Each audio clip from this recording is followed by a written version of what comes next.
ଜୟ Jagannath ST family.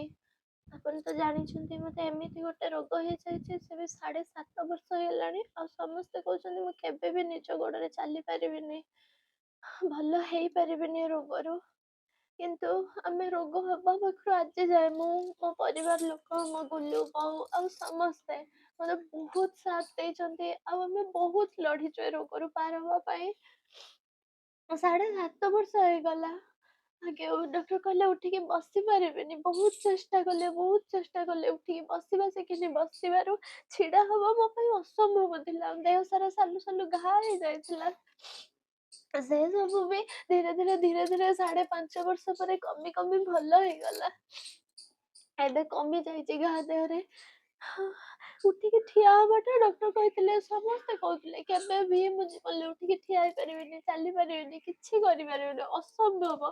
କାହିଁକିନା ଯେତିକି ବି ରୋଗର ମେଡିସିନ ଅଛି ମତେ ସବୁ ଦିଆ ସରିଥିଲା। ଆଉ ସେ 7.5 ବର୍ଷ ତଳେ ହିଁ କୌଣସି ଔଷଧ କାମ କଲାନି ମୋ ଶରୀରରେ। କିନ୍ତୁ ପ୍ରତିଦିନ ଚେଷ୍ଟା କରିବା ଦ୍ୱାରା, ଠାକୁରଙ୍କ ଉପରେ ଭରସା ରଖିକି ଆଉ ମୋ ପରିବାରର ସପୋର୍ଟ ପାଇଁ ମୁଁ ଆଜି ଯାଏ ଯେତିକି ଆମେ ଲଢିଛୁ, ମୁଁ ଲଢିଛି। ଆଉ ସେମାନେ ମୋ ସହ ପୁରା ସାଥ ଦେଇକି ଦମ୍ଭ ହେଇକି ମୋ ସହ ଅଛନ୍ତି। ମୋ ସ୍ୱାମୀ, ମୋ ଗୁଲୁ, ମୋ ବୋଉ, ମୋ ବାପା, ମୋ ମାଉସୀ, ମୋ ସହ ସବୁ ବନ୍ଧୁ ବର୍ଗ, ଫ୍ୟାମିଲି ମେମ୍ବର।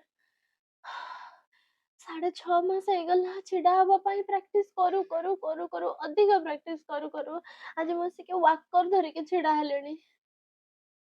କିନ୍ତୁ ମୁଁ ଯେତେ ଚେଷ୍ଟା କଲେ, ଯେତେ ଫିଜିଓଥେରାପି କଲେ, ଯାହା କଲେ, ମୋ ଗୋଡରେ ସେନ୍ସେସନ ଆସୁନାହିଁ। ଆଉ ମୋଟେ ମାନେ ଷ୍ଟ୍ରେଂଥ ତ ଗୋଡର ମୋଟେ କଣ୍ଟ୍ରୋଲ ନାହିଁ। ଟା ହିଁ ଆସୁନାହିଁ। ସେନ୍ସେସନ ଯାହା ବି କିଛି ଅଛି ଇଏ କରୁଛି, ହାତ ମାରିଲେ ଫିଲ୍ ହଉଛି, ଜଣା ପଡୁଛି, କିନ୍ତୁ ମାନେ ଗୋଡଟାକୁ ମୁଭ୍ କରିବା ପାଇଁ ଏପଟକୁ ମୁଭ୍ ଏବେ ବା ବି ମୁଁ ଆଗକୁ ମୁଭ୍ ଚେଷ୍ଟା କୋଉଠି କରୁଛି ବି କରିବାକୁ ପାରୁନି। କଣ୍ଟ୍ରୋଲ ହିଁ ଆସୁନାହିଁ ଗୋଡ ଉପରକୁ। ଗୋଡ କଣ୍ଟ୍ରୋଲ କରିପାରୁନି, ଚାହିଁଲେ ହଲେଇ ପାରୁନି, କିଛି କରିପାରୁନି। ଅଣ୍ଟା ପର୍ଯ୍ୟନ୍ତ ଯାହା ଟିକେ ଅଧେ ପାରୁଛି, ଅଣ୍ଟାରୁ ଗୋଡ ଯାଏ କିଛି ବି ମୁଁ କରିପାରୁନି। ଯାହା ବି ଚାହୁଁଛି କୌଣସି ଜିନିଷରେ ରେସ୍ପଣ୍ଡ ଆସୁନି। ୱାକର ଧରି ସିନା ଛିଡା ହେଇଗଲିଣି, ସେଇଟା ଗୋଟେ ବହୁତ ବଡ ଅସମ୍ଭବ ଭଗବାନଙ୍କର ସମସ୍ତଙ୍କ ଭଲ ପାଇବା ପାଇଁ ଯୋଉଟା ସମ୍ଭବ କି ସମ୍ଭବ ହେଇପାରିଛି ହେଇପାରୁଛି। ଆଜି।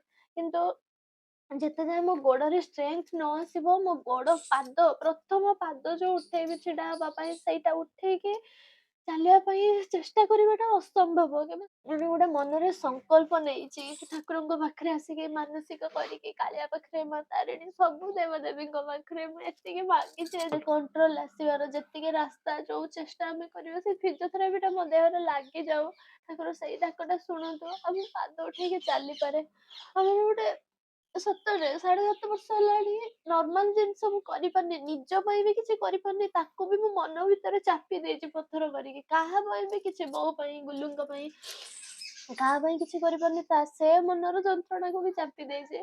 କିନ୍ତୁ ଏବେ ମାନେ ଧୀରେ ଧୀରେ ସେମାନଙ୍କୁ ବି ମାନେ ଭଲ ଲାଗୁନି। ଦେହ କେତେବେଳେ ଖରାପ ଅଛି, କୌଣସି ଜିନିଷରେ ମୁଁ ତାଙ୍କ ପାଇଁ କିଛି କରିପାରୁନାହିଁ। ଆଉ ବୋଉ ଦେହ ଯୋଉ ଖରାପ ହେଲାଣି, ମୋ ମନ କହୁଛି ମୁଁ ଟିକେ ଚାଲିଯିବି, ଔଷଧ ବି କେୟାର କରିଦେବି ସମସ୍ତଙ୍କର, ମୁଁ କିଛି କରିପାରୁନି। ସେମାନେ ଆହୁରି ମୋ ସହ ଯୋଡି ହେଇକି ତାଙ୍କ କାମ ପରେ ପୁଣି ମୋ କାମ କରୁଛନ୍ତି, ମୋ କେୟାର ନଉଛନ୍ତି। ମତେ ଆଉ ଭଲ ଲାଗୁନି ସେ ଜିନିଷ। ହୁଁ ମୁଁ ଚାହୁଁଛି ମୁଁ ବି କାନ କିଛି କରେ ତମମାନଙ୍କ ପାଇଁ। ଓ ଆଉ ଏଇଟା ତମେ କରୁଛ ବୋଲି ମୁଁ କହୁନାହିଁ, ମୁଁ ଚାହୁଁଛି କରିବାକୁ, ହଁ ମୋ ମନ ବୁଝୁଛୁ କହୁଛି ବୁଝୁଛୁ। କରିବାକୁ। ବୁଝୁଛି, ତୁ ଭଲ ହେଇଯିବୁ ଶୀଘ୍ର। ଭଲ ହେଇକି ତ ଯାହା ବି ମନକୁ ଅଛି, ଯେତେ ଭଲ ପାଇବା ଦବାକୁ ଇଚ୍ଛା ହଉଛି, ଯେତେ କେୟାର କରିବାକୁ ଇଚ୍ଛା ହଉଛି, ସବୁ ଯାକ କରିବୁ ତ, ସବୁ ଏବେ ତ କିଛି କରିପାରୁନି, କିନ୍ତୁ ଏତିକି ତ କରିପାରିବି, ମାନେ କଡା ପରିଶ୍ରମ ଆହୁରି କରିପାରିବି। ଯୋଉଥିପାଇଁ କି ହୁଏତ ମୁଁ ଜୁଲାଇ ମାସ ଯାଏ ଟାର୍ଗେଟ ନେଇଛି ଯେ ଜୁଲାଇ ମାସରେ ମୁଁ ମାନେ ଯେମିତି କି ପ୍ରଥମ ପାଦ ଉଠାଏ, ମୁଁ ପାଦ ଉଠେଇକି ଚାଲିବା ପାଇଁ ଚେଷ୍ଟା କରେ। ଆଉ ମାତ୍ର 1.5 ମାସ ପାଖାପାଖି ରହିଲା, ଜାଣିନି ସମ୍ଭବ ହବ ନହବ। ଆଜି କାଳିଆ ପାଖରେ ଆସି ମନ କଥା ଜଣେଇଛି, ମୁଁ ଭାବୁଛି କାଳିଆ ଶୁଣେ ମୋ ଡାକ। ଆଉ ମତେ ପରିଶ୍ରମ କରିବାକୁ ଶକ୍ତି ଦବ, ଏ ରୋଗ ସହ ଲଢିବାକୁ ଶକ୍ତି ଦବ। କରିବୁ ପୁରା। ହଁ, ଯାହା ମନରେ ଭାବିଛୁ ସବୁ କିଛି ପୁରା କରିବୁ। ଯନ୍ତ୍ରଣା ହେଲେ ମୁଁ ୱିକ୍ ହୁଁ ପଡିଯାଉଛି, ହୁଁ ସହି ପାରୁନି ବେଳେ ହଁ, ବେଳେ। କାଳିଆ ଶକ୍ତି ଦବ।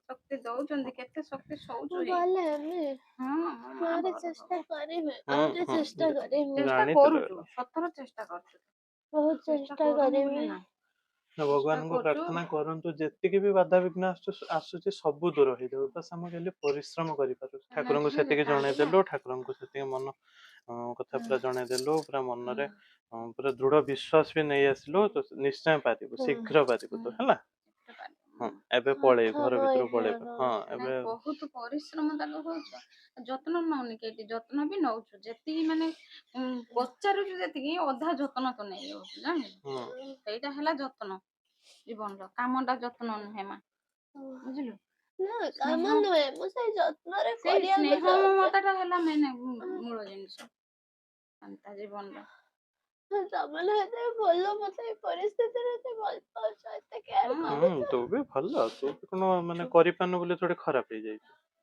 ତୁ ମନ ଭିତରେ ସେ ଯୋଉ ଭଲ ପାଇବାଟା ଦଉଛୁ, ସେ ସ୍ନେହଟା ଦଉଛୁ, ସେଇଟା ବି ଗୋଟେ ବହୁତ ବଡ ଜିନିଷ।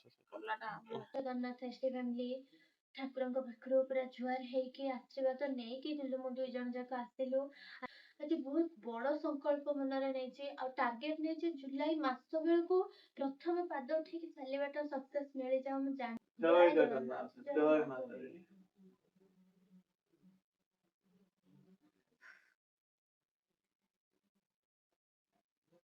ଜୟ ଜଗନ୍ନାଥ, ବାପାରେ କି କରୁଛି ଝିଅ, ଚିନ୍ତା କରିବନି।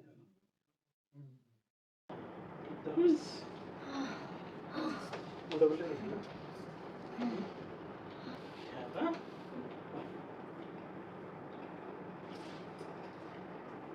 ଜୟ ଜଗନ୍ନାଥ, ଜୟ ଜଗନ୍ନାଥ। 1 2 3 4 5 6 7 8 9 10। ପୁରା ଷ୍ଟିଫ୍ ପଡ଼ିଯାଇଛି ମୋ ମୁଣ୍ଡଟା।